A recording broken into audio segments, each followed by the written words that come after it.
वंदनीय संत समाज, धर्म प्रेमी बंधुओं, माँ बहनों,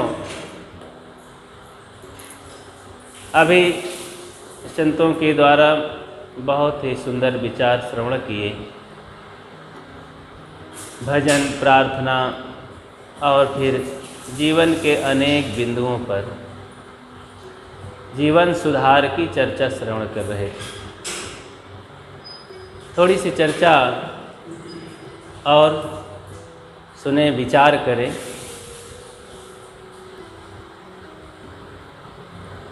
संसार में 3 तरह के भुलक्कड़ी होते हैं। भूल जाते हैं। एक भुलक्कड़ी होता है जो कुछ सामान भूल जाता है। एक ऐसा भी होता है कि अपने साथी बाराती को भूल जाता है। एक ऐसा भी होता है जो अपने आप को भूल जाता है। उदाहरण से समझें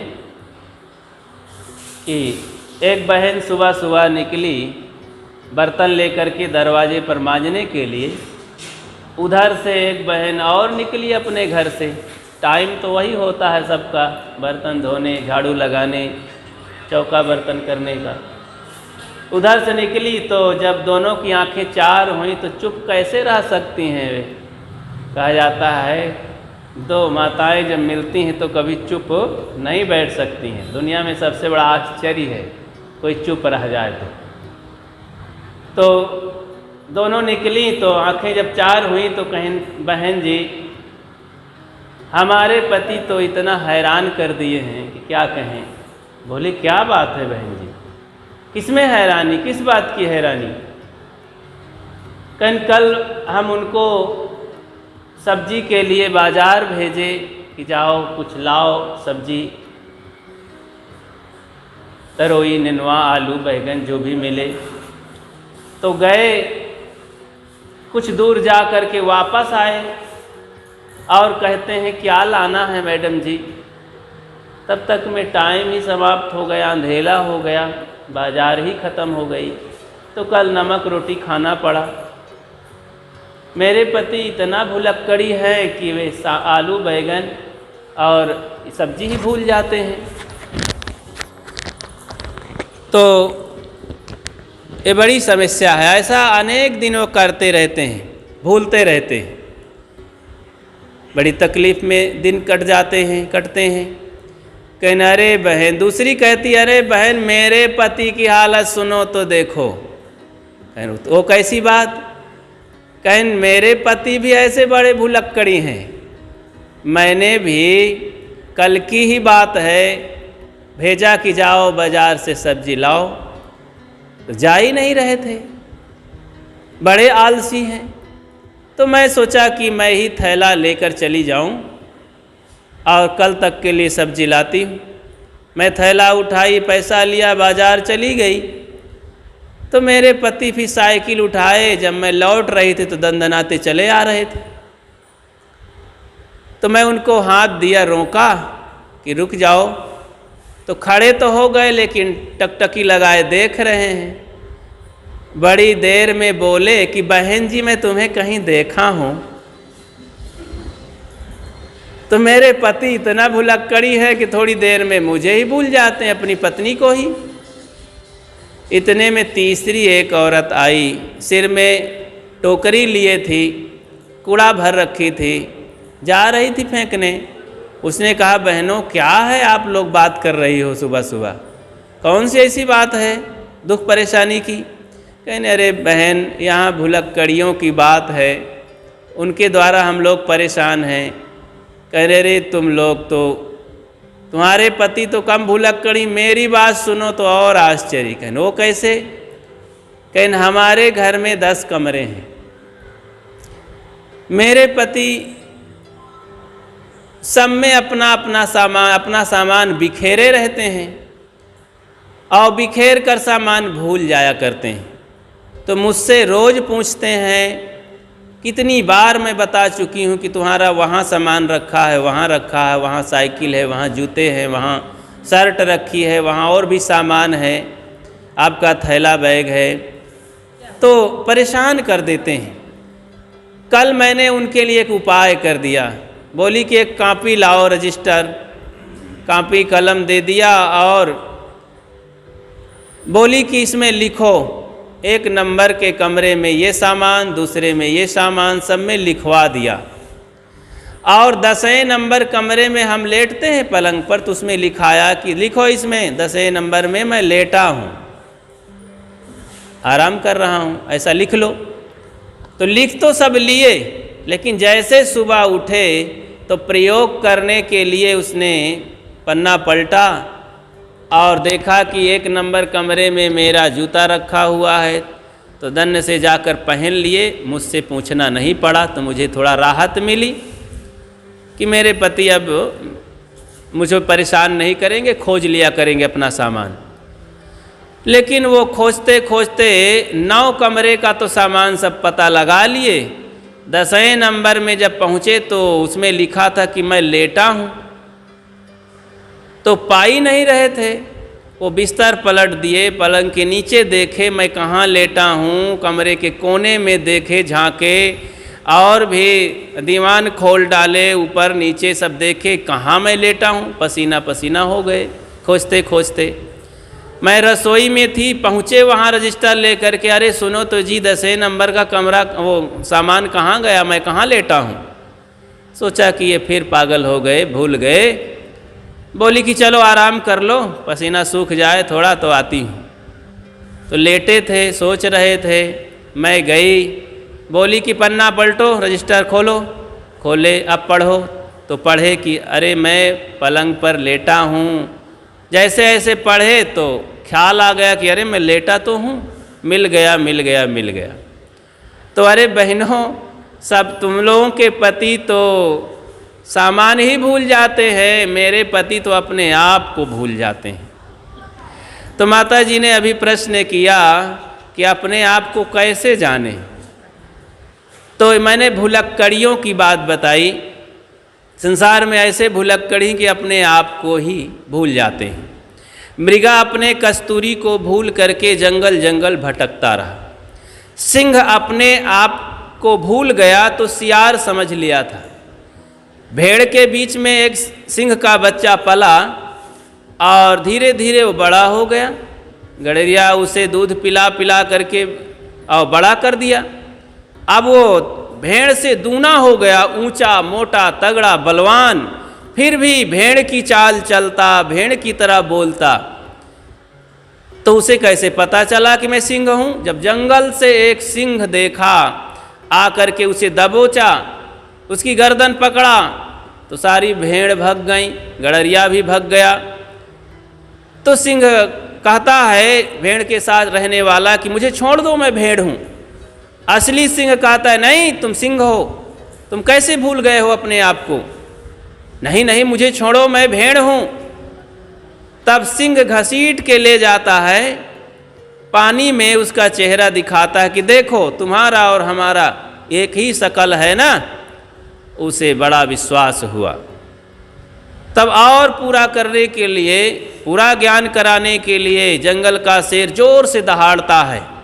उस समय जीव जंतु क्या, हाथी भी वहाँ से सरपट भागते हैं। तब कहता तू भी बोल। तो भेड़ के साथ रहने वाला सिंह भी जोर से हिम्मत करके दहाड़ता है। तब उसे पूर्ण विश्वास हो जाता है कि मैं भेड़ नहीं सिंह हूँ। मुझे भ्रम हो गया था कि मैं भेड़ हूँ, क्योंकि बचपन से मैंने भेड़ के बीच में रहा और वो उसी जैसा चाल चला, वैसा ही बोलता रहा, उसी का दूध पिया। कभी जंगल के राजा शेर को देखा नहीं, शेर के साथ चला नहीं, शेर के साथ खाया घूमा नहीं और शेर की बोली बोला नहीं। तो उसके लिए उसे ये हो गया कि मैं भेड़ ही हूँ।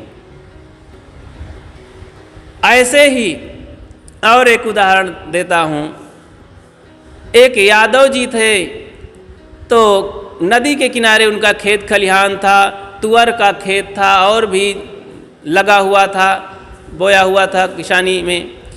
यादव जी ने कहा अपने नौकरों से, मजदूरों से कि भाई जल्दी खेत काटो, अंधेला होने न पावे, नहीं संध्या का मुझे डर है। जितना शेर का नहीं डर उसे संध्या का डर है। तब वहीं तुअर के खेत में, अरहर के खेत में एक सिंह लेटा हुआ आराम कर रहा था। पहली बार सुना कि अरे ये आदमी कहता है कि मुझे जितना संध्या से डर है उतना शेर से डर नहीं है। तो क्या संध्या नाम की कोई बहुत बड़ी जानवर होती है? मुझसे भी बड़ा कोई होता है क्या? जरूर कोई होता होगा, तब तो ये यादव कह रहा है। यही सोच में, चिंता में पड़ा था वो शेर अरहर के खेत में लेटा हुआ सोच रहा था। शाम का समय हो ही गया, अंधेला हो ही गया। मजदूर तो चले गए सब, लेकिन गांव का धोबी अपना गधा चरने के लिए ढील दिया था पैर वैर, तो गधा चला गया था, कहीं खो गया था। तो धोबी खोजते खोजते, रस्सी लेकर, हाथ में डंडा लेकर, खोजते खोजते परेशान हो गया। गाली देता, नाराज होता। धीरे धीरे वो नदी की तरफ गया। अरहर के खेत में देखा इधर उधर, तो लगा कि देखूं इसमें तो कहीं नहीं घुस गया है, चर रहा हो। अरहर के खेत में इधर उधर पौधों को फाड़ते हुए जैसे गया तो अंधेला थोड़ा थोड़ा था। उसे लगा कि यही गधा है। शेर सो रहा था, बैठा था, सोच में सो गया था। धोबी पहुंचा और गुस्से में था, अरे नालायक गधा, कहीं मुझे परेशान कर दिया। ले, जल्दी गया, उसके गले में रस्सी फंसाया और दिया 3-4 डंडा। शेर को भ्रम हो गया कि आ गया संध्या, अब तो हमारी हालत बिगाड़ देगा। शेर को ये भ्रम हो गया कि संध्या आ गई। मेरे पास तो आदमी की ताकत नहीं है, कोई प्राणी की ताकत नहीं कि आ जाए, ये जरूर संध्या आ गई, अब तो हमारी हालत बिगाड़ देगी। घसीटते हुए चल दिया। शेर की हालत बिगड़ गई। वे अपनी गरिमा को, अपनी महत्ता को, अपनी ताकत को भूल गया। किस आदमी को मैं फाड़ के खा सकता हूँ, मार डाल सकता हूँ। धोबी के पीछे पीछे वो चल पड़ा। सोचा कि संध्या आ गई, अगर मैं कुछ बोलता हूँ तो मार डालेगा जान से। ले गया अंधेले में। धोबी गुस्से में उसे घसीटते हुए घर पर और एक खूंटे में बांध दिया। 2-4 डंडा लगाया। हरामजादे कहीं के गधे, परेशान कर दिया मुझे को, जाकर सो गया खाट में। सुबह उठा, कपड़े की लादी पीठ पर लादा उसे। अभी धोबी भी जोश में था, अंधेले में देखा नहीं कि ये शेर है, गधा नहीं है। कपड़े की लादी लाद दिया और फिर 2 डंडा लगाया उसके पीछे और चल दिया। शेर अब लादी कपड़े की लाद के तालाब के किनारे गया। कपड़ा गिरा दिया धोबी और फिर एक डंडा लगाया और वहीं पैर बांध दिया कि ले चर तालाब के किनारे घास। वो तो घास चरने वाला नहीं था, वो खड़ा रहा चुपचाप। धोबी कपड़ा धोने लगा। धोते धोते दिन निकल आया, प्रकाश हो गया। जंगल से देखा एक शेर, असली शेर, जंगल का राजा, कि ये मेरे बिरादर, मेरी जाति का ये जानवर क्यों खड़ा है तालाब के किनारे? ये वहीं पर एक आदमी अपना काम कर रहा है, ये चुपचाप खड़ा है, आश्चर्य है। शेर खड़ा रहा है तो आश्चर्य है। उसे रहा ना गया। जंगल का शेर आया छलांग लगाते और शेर के पास खड़ा हुआ। क्यों रे, तू यहाँ क्यों खड़ा है? कहना रे चुपचाप भाग जा यहाँ से, अपनी जान बचा करके भाग जल्दी से, नहीं तेरी हालत खराब कर देगा। कहीं क्या बात है? कहीं देखना वो संध्या कपड़ा धो रहा है, मेरी हालत खराब कर दिया, तेरी भी हालत खराब कर देगा वो, मारे डंडों की। तो कहीं अरे संध्या क्या होती है पागल? कहीं नहीं, बहुत जबरदस्त संध्या है, मेरी हालत बिगाड़ दिया। अरे मूर्ख, ये तो मनुष्य है, इसको हम एक छलांग में, इस एक दबोच में मार डालेंगे। अभी हम बोल देंगे तो इसकी हालत खराब हो जाएगी। कहीं नहीं, भाग जल्दी से। तो आत्मविश्वास दिलाता है कि नहीं, ऐसी कोई बात नहीं, तू डर गया है, देख चल मैं देखता हूँ। जंगल का शेर जोर से दहाड़ा। धोबी कपड़ा धो ही रहा था, मुंह के बल पानी में गिर गया शेर की आवाज़ सुन करके। अरे शेर आ गया। और उठा भागा कपड़े उपड़े को छोड़ करके, कहीं देख संध्या भागी जा रही है, यही है संध्या। तब उसे लगा कि मैं कितना पागल हो गया हूँ, शेर हो करके एक साधारण आदमी से मैं डर गया हूँ, मेरे अंदर भ्रम हो गया है। जब भ्रम हो जाता है तो महान से महान आदमी भी अपने को कायर समझ लेता है। एक राजा को जब भ्रम हुआ कि मैं भिखारी हूँ तो कटोरा लेके भीख मांगने लगा, सब लोग हंसने लगे कि राजा हो करके क्या हो गया इनके दिमाग में। क्योंकि जब भ्रम हो जाता है यही हाल होता है। तो जब समझा उसे, जंगल का शेर उसे समझाया कि संध्या वंध्या कुछ नहीं, दिन निकलता है और फिर इधर संध्या अंधेलापन खत्म होता है, उसी को संध्या कहते हैं। दिन रात के मध्य के बीच के भाग को संध्या कहते हैं, सुबह भी, शाम भी, दोपहर भी, रात भी। तो इस तरह की संध्याएं होती हैं और कोई जानवर नहीं होता, समझाया। इसी तरह मनुष्य जाति को भ्रम हो गया है, संसार के विषयों में भ्रम में, अज्ञान में देवी देवता, भूत प्रेत, जंतर मंतर, ईश्वर परमात्मा, दुख सुख का भ्रम हो गया है। विषयों में सोचता है कि इसी में सुख है, ये भ्रम हो गया है, इसीलिए अपने आप को भूल गया, धर्म कर्म को भूल गया, भटक गया। कहा गया कि धर्म तुम्हारा अच्छा है तो किस्मत तुम्हारी दासी है, कर्म तुम्हारे अच्छे हैं तो घर में मथुरा काशी है, कर्म धर्म दोनों अच्छे तो जीवन बने अविनाशी है, कर्म धर्म दोनों खराब तो गले में यम की फांसी है। सतगुरु कबीर का भजन है, गुरु से कर मेल गंवारा, क्या सोचत बारंबारा, गुरु से कर मेल गंवारा, क्या सोचत बारंबारा। जब पार उतरना चाहिए तब केवट से मिल रहिए, जब उतरी जाए भव पारा तब छूटे संसारा, गुरु से कर मेल गंवारा, क्या सोचत बारंबारा। जब दर्शन को दिल चाहिए तब दर्पण मांजत रहिए, जब दर्शन को दिल चाहिए तब दर्पण मांजत रहिए, जब दर्पण लागे काई तब दरस कहाँ से पाए। सतगुरु कबीर कहते हैं कि अगर दर्शन करना है तो दर्पण को मांझो। दर्पण है क्या? ये मन रूपी दर्पण। बाहर के दर्पण में जब धूल कचड़ा लग जाता है तो भिगो के कपड़ा साफ कर देते हैं तो चेहरा साफ दिखाई देता है। तो अपने आप को जानने के लिए मन रूपी दर्पण को साफ करना होगा। मन को साफ करने के लिए क्या करना पड़ता है? मन को साफ करने के लिए सेवा स्वाध्याय साधना करनी पड़ती है, गुरु संतों की भक्ति करना पड़ता है, कर्मों को सुधार करना पड़ता है, तब मन साफ हो जाता है। बिना मन में मल विक्षेप आवरण के पर्दे पड़ गए हैं, जैसे काई और धूल शीशे में जम जाती है। मल विक्षेप आवरण के ढक्कन से जीव ढका हुआ है, इसीलिए अपने आप का पता नहीं है, अपने आप को भूल के हैरान हो गया।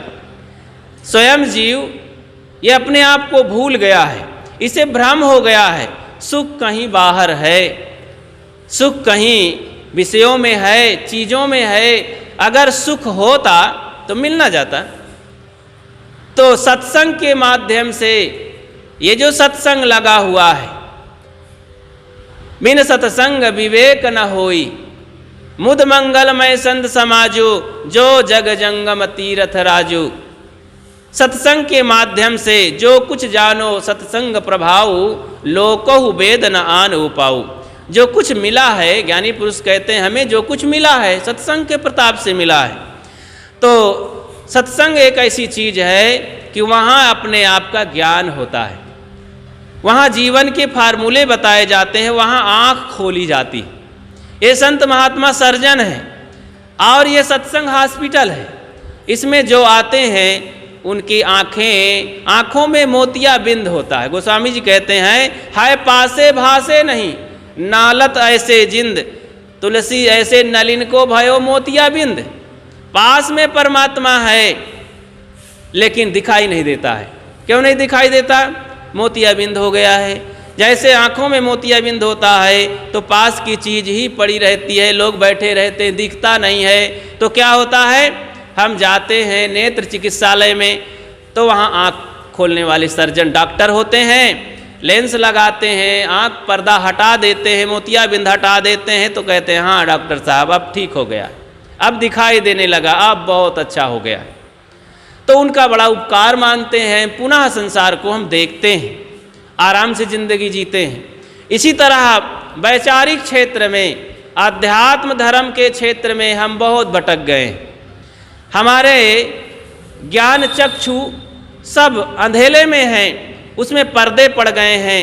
देखो बाहर के क्षेत्र में आज विज्ञान का युग है, शिक्षा का युग है, हर तरफ आदमी रिसर्च कर रहा है, प्रैक्टिस कर रहा है, खोज कर रहा है।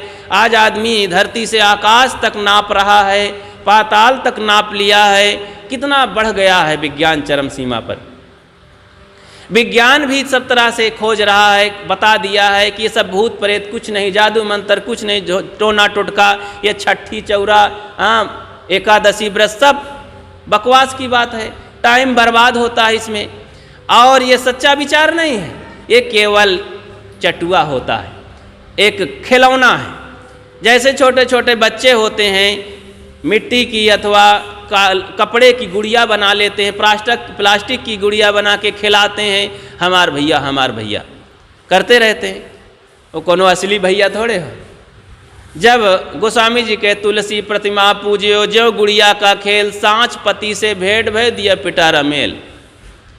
साचा पति जब मिल जाता है तो नकली गुड़िया को फेंक देते हैं। तो वास्तव में जब हमारा सच्चा पति मिल जाता है, परमात्मा मिल जाता है, तो हम नकली को छोड़ देते हैं। देखो ये जब भवन बना था तो इसमें न एक ठो ढोला बनाया गया था, शटरिंग लगाया था, नकली लकड़ी उकड़ी का, बहुत टिमटाम, यहाँ घुसने लायक नहीं था, इतना बल्ली और शटरिंग में सब लगा दिया गया था, मकान जैसे नहीं लग रहा था। लेकिन वो सब नकलीपन हटा दिया गया तो भव्य भवन खड़ा है। ऐसे ही अगर कोई नकली पूजा करे जीवन में, अपने बहुत आडंबर कर्मकांड करता हो, तो कभी छोड़े तो। शुद्ध भवन दिखाई देने के लिए भवन तभी बनता है जब शटरंग हटती है, जब ये बवंडर हट जाते हैं हमारे जीवन से, तभी आत्मा का पता चलेगा। जब हमारे तमाम कर्म कांड का ज्ञान होगा, ये सब छूट जाएंगे। ये सब आरोपण है, पर्दे हैं, ये आगे नहीं बढ़ने देते हैं। तो दर्शन को दिल चाहिए तो दर्पण मांजत रहिए, दर्पण को मांजना चाहिए। और उसकी मजाई धुलाई होती है गुरु संत सेवा भक्ति से। नियमों पर दीर्घ काल तक, लंबे समय तक जब हम सेवा साधना करते हैं, तब उस चीज़ का अनुभव अपने आप होता है। इतना जल्दी नहीं होता है, समय लगता है।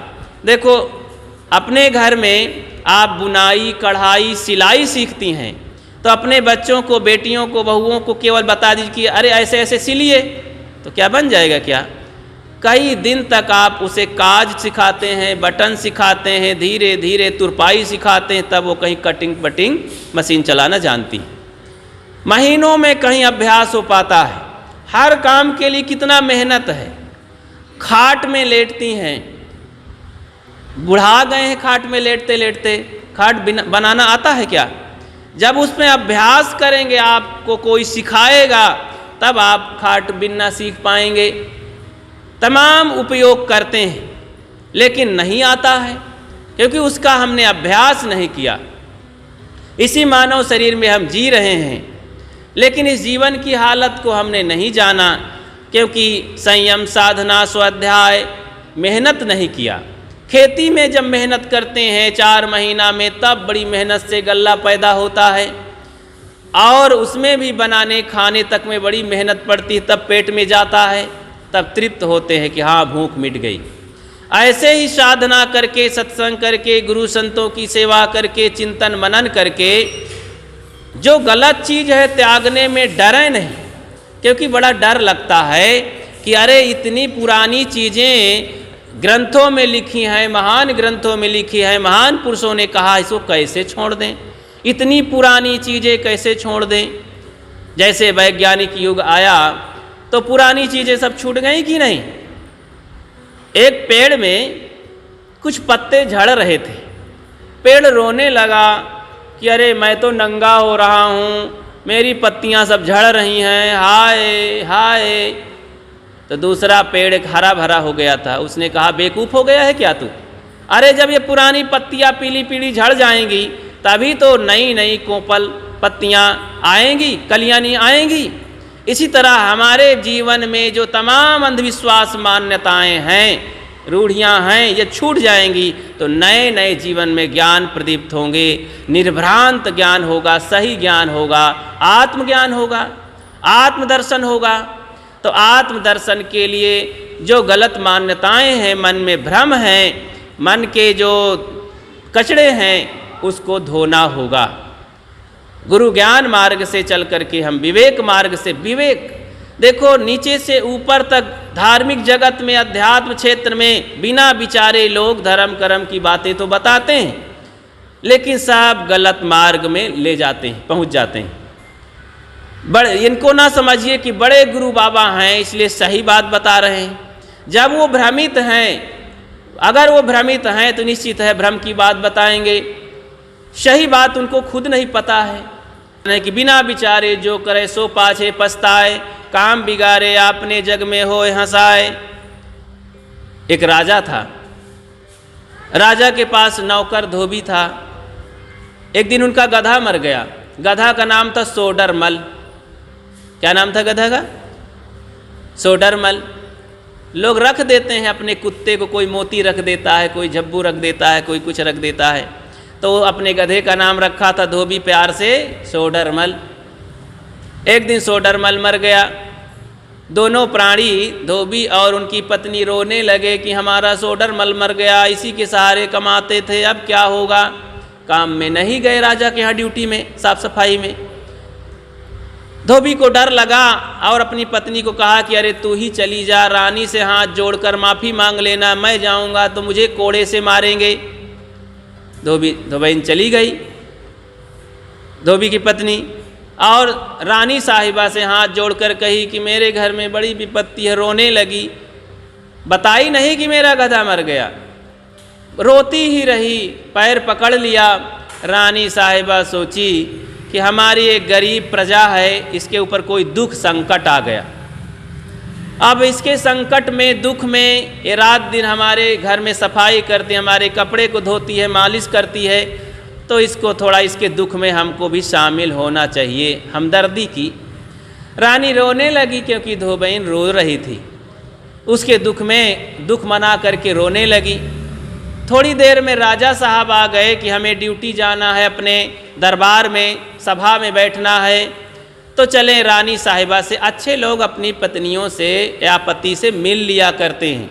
घर में कोई सदस्य हो, कहीं बाहर जाना हो तो मिल करके ही जाना चाहिए, बता करके जाना चाहिए, नीति है। राजा ने सोचा कि रानी से मिल लेते हैं, सभा में जा रहे हैं, तो गए, देखे कि रानी रो रही है। ओहो, ये तो मेरी अर्धांगनी है, रो रही है, कोई संकट आ गया। तो राजा साहब भी रोने लगे। खोज नहीं किए, पूछ नहीं किए, पूछताछ नहीं किए, रिसर्च नहीं किए, तलाश नहीं किए, ज्ञान पैदा नहीं किए, बस रोने लगे देखा देखी। राजा साहब रो रहे। थोड़ी देर में मंत्री महोदय उनके आ गए, देखी कि हमारे हुजूर राजा रो रहे हैं, कोई बड़ा संकट आ गया। तब तो राजा रो रहे हैं, इतना सेना होते हुए क्या जरूरत है रोने की। मंत्री देखे कि मेरे राजा के ऊपर संकट पड़ा है, इन्हीं की कमाई में खा रहा हूँ, तो मंत्री भी रोने लगे। मंत्री को देखकर सिपाही, सारे सैनिक रोने लगे। सैनिकों को देखकर सारी प्रजा रोने लगे कि जब हमारे देश के सारे फौजी रो रहे हैं तो देश खतरे में है। सब रोने लगे, चारों तरफ कोहराम मच गया। ऐसे ही सफ़ेद वाले बाबा उधर आ निकले। सोचे कि चलो इसी नगर में हम रात निवास करते हैं, देखे कि इस मोहल्ले में तो कोई संकट आया है, रो रहे हैं। तो रो रहे हैं तो चलो दूसरे मोहल्ले में, वहाँ गए तो वहाँ भी कोहराम मचा हुआ है, सबके आंखों में आंसू है, सब उदास हैं। अब रहें तो कहाँ रहें, उदास रोने वाले घर में न भोजन मिलेगा न कुछ, तो बाबा जी रह कर क्या करेंगे, वहाँ नींद भी नहीं आएगी। बोले भैया क्या हुआ? कहें बाबा जी हमको कुछ पता नहीं है, हमारे सैनिक सिपाही रो रहे हैं, कोई संकट जरूर होगा। कहें अरे भाई तो आखिर हमको क्या पता, हम रो रहे हैं, हमारे सैनिक रो रहे हैं, चलो सैनिकों के पास। महात्मा जी ने चिंतन किया कि खास जगह पहुंचना है, रोने का कारण क्या है।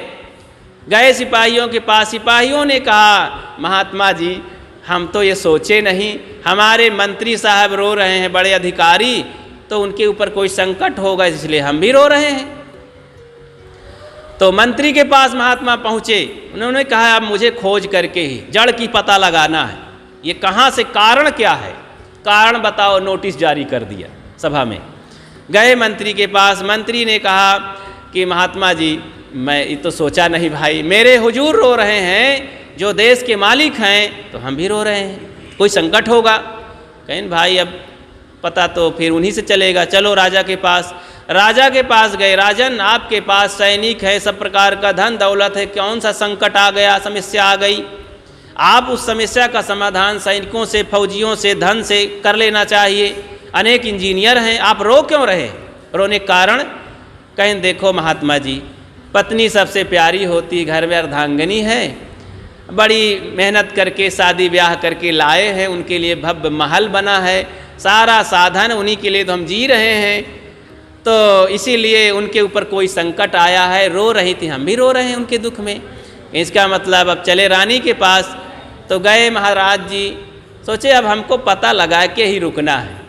बोले रानी महारानी बताओ ना, तुम रो क्यों रही हो, दुख कौन सा आ गया है?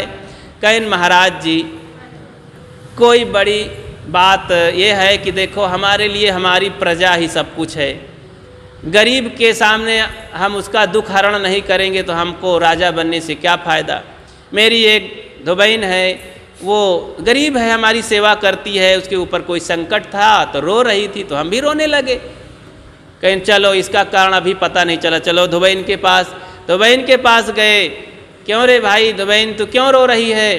कहें महाराज जी मेरा सोडर मल मर गया है। महाराज जी थोड़ा सहम गए कि सोडर मल कौनो बेटवा रहा होई, छुटकवा बड़कवा मझिलकवा, हाँ कोई तो रहा होगा, छोटा बड़ा मझिला, कोई बेटा रहा होगा सोडर मल। तो महाराज जी थोड़ा उदास होए, फिर आधा मिनट में फिर गर्दन ऊपर की, कहें अच्छा माँ बताओ माता जी कि वो कौन सा, उसकी शादी ब्याह हो गई थी उस सोडर मल की? अगर शादी ब्याह हो रहा हो, पत्नी रही हो तो राण हो गई होगी, विधवा हो गई होगी वो, और उसके बच्चे रहे होंगे, बड़ा संकट होगा। अरे कहें महाराज जी वो कोई बेटा थोड़े रहा कि उसकी शादी करेगा, वो हमारा गधा था, गधा, उसी का नाम हम सोडर मल रखे थे। रानी और राजा वही सुन रहे थे, इतना सुन करके तो उनकी धरती सरक गई। अरे राम राम, गधा के मरने से हम सब, पूरा राज्य नीचे से ऊपर तक पूरा वंश रो रहा है, पूरा राजा प्रजा सब रो रहे हैं। अगर ये महात्मा ना होते तो पता न चलता, सब रोते रहते, सोडर मल का पता न चलता। ऐसे ही जब तक हम खोज नहीं करेंगे, जिन खोजा तिन पाइयाँ गहरे पानी पैठ, ओ बपुरे क्या पाई हैं राह किनारे बैठ। जो किनारे किनारे तैर खोजते हैं वो केवल घोंघी पाते हैं, कीचड़ पाते हैं और घास खरपतवार पाते हैं। जो गहराई में जाते हैं तब वो हीरा मोती पाते हैं। इसलिए डुबकी लगाना है, धर्म के क्षेत्र में डुबकी लगा करके देखें और अपने आप को जानें। साधना की, सत्संग की गहराई में तमाम ये किस्से कहानी कथा कीर्तन करके महाराज राम क्या किए हैं, राम के रामत्व को जानो। राम कौन से भगवान को जाप करते थे, वे कहीं उनके ज़माने में देखें, कहीं राम का मंदिर बना के पूजते थे क्या? राम अपने गुरु संतों की सेवा करते थे, माता पिता की सेवा करते थे और सदैव जीवित प्राणियों की सेवा करते थे। सदगुरु कबीर कहते हैं बोलनहारा पूजियो नहीं पाहन सो काम। तो बोलते हुए, खाते पीते चलते हुए देवी देवता की जब पूजा करेंगे तब हम असली भगवान को जानेंगे। भीतर अपने आप से पूछो, देखो ये शरीर है, सत्संग में जाओ संत कहते हैं, बैठो फलती मार करके, ये शरीर है, शरीर किसका बना है? मिट्टी पानी आग हवा, 4 तत्वों की ये शरीर बनी हुई है। इसमें एक शक्ति है जिसे हम आत्मा परमात्मा भगवान ईश्वर परमात्मा कहते हैं, वो क्या है? जीव है। पर्यायवाची शब्द है, वाटर पानी, तोय नीर आप जल, ये बहुत सा नाम है किसका? पानी का। पानी का वाटर भी कहते हैं, नीर भी कहते हैं, तोय भी कहते हैं, जल भी कहते हैं, जाल भी कहते हैं, बहुत सा नाम है। ऐसे जीव को भगवान भी कहते हैं, परमात्मा भी कहते हैं, खुदा भी कहते हैं, गॉड भी कहते हैं। तो अनेक नाम हैं। नामों के चक्कर में पड़ करके भ्रमित नहीं होना है, यही समझना है कि ये आत्मा है। ये जिस दिन निकल जाएगा, ना मंदिर नीक लगेगा, ना मस्जिद, ना कोई चारों धाम अच्छा लगेगा, और ना पति अच्छी लगेगी, ना पत्नी, ना बेटी, ना बेटा, ना कोई धर्म, ना कर्म, न ईश्वर, न परमात्मा, न राम, न हनुमान, कोई अच्छे नहीं लगेंगे। इसलिए इस जीव को समझें। भगवान, जीव बड़ा होता है, भगवान बड़ा नहीं होता है। हेलो, बैटरी चली गई क्या? तो इस तरह से हम अपने आप को जानें। जैसे कि बैठें और सोचें कि मैं कौन हूँ, इसका पता लगाएं। मैं ना होता तो ये आँखें देखती, मैं ना होता ये आत्मा, मैं मतलब जहाँ से आवाज़ आती है, मैं अहंकार नहीं है। बिना जाने अगर कोई कहता है कि मैंने इस मकान को बनाया, ये मेरा है, ये अहंकार हो जाता है। लेकिन जब ज्ञान प्राप्त करके, हम गुरु का ज्ञान प्राप्त करके वास्तविकता में कहते हैं तो मैं तथ्य है, वास्तविकता है, ये सत्य है। तो मैं ना होता अर्थात आत्मा ना होता तो आँखें देखती नहीं। जिस दिन ये आत्मा निकल जाएगा, आँखें बनी रहेंगी, शरीर बना रहेगा, नाक कान दांत सब बना रहेगा, लेकिन आवाज़ आएगी? नहीं आएगी। लोग कहेंगे मिट्टी पड़ी है। जैसे मोटर और ड्राइवर होते हैं ना, ड्राइवर का काम क्या है? मोटर को चलाना। और ड्राइवर उतर गया तो मोटर चलती है? नहीं चलती है, खाई खंदक में गिर कर चूर हो जाएगी। ऐसे ये शरीर है, शरीर का ड्राइवर आत्मा है। आत्मा जिस दिन उतर जाएगा इस शरीर रूपी मोटर से तो शरीर नष्ट भ्रष्ट हो जाएगी, मिट्टी हो जाएगी, लोग इसे जड़ंत फुकंत फेकंत कर देंगे। तो इसीलिए आत्मा को जानना है सत्संग के माध्यम से, गुरु के ज्ञान के माध्यम से। तो खूब सत्संग करें, ग्रंथों को पढ़ें तो सार सार लें। जैसे हर चीज़ ये दुनिया दो की बनी है, सही गलत। जैसे आप लोग धान लगाए हैं ना इस समय, तो चावल पैदा होगा कि भला धान पैदा होगा? पहले धान पैदा होगा, उसमें भूसी लगे रहेगी ऊपर। अब भूसी नहीं खाना, नहीं तो गले में फंस जाएगा, फिर उसे मूसल उठाना पड़ेगा, बहुत कुटाई करना पड़ेगा, और बड़ी बड़ी मशीनें आएंगी, उसे डाल करके उसकी भूसी अलग किया जाएगा, चावल खाने को रहेगा। ऐसे ये सारे ग्रंथ मत पंथ में धान भूसी दोनों सम्मिलित हैं। अगर पछोड़ना नहीं जानेंगे तो गले में फंस जाएगी, अज्ञान से हम ग्रसित हो जाएंगे और भ्रमित हो करके नहीं समझ पाएंगे कि भगवान क्या है, भवानी क्या है, मैं कौन हूँ, क्या करें क्या ना करें। तो सदगुरु कबीर कहते हैं, सार सार को गई रहे थोथा दे उड़ाए, साधु ऐसा चाहिए जैसे सूप सुभाए। जैसे सूप होता है, माताएं आप सब लोग पछोड़ लेती हैं, चावल लेती भूसी उड़ा देती। ऐसे ही तमाम धर्म के क्षेत्र में लोग आज पछोड़ना नहीं जानते हैं, तो बड़े बड़े पढ़े लिखे ज्ञानी पुरुष साधु महात्मा भी वही सब भूसी खा रहे हैं। तमाम तरह के वाह डंबर कर्म कांड में लोगों को फंसाए हैं और स्वयं फंसे हैं।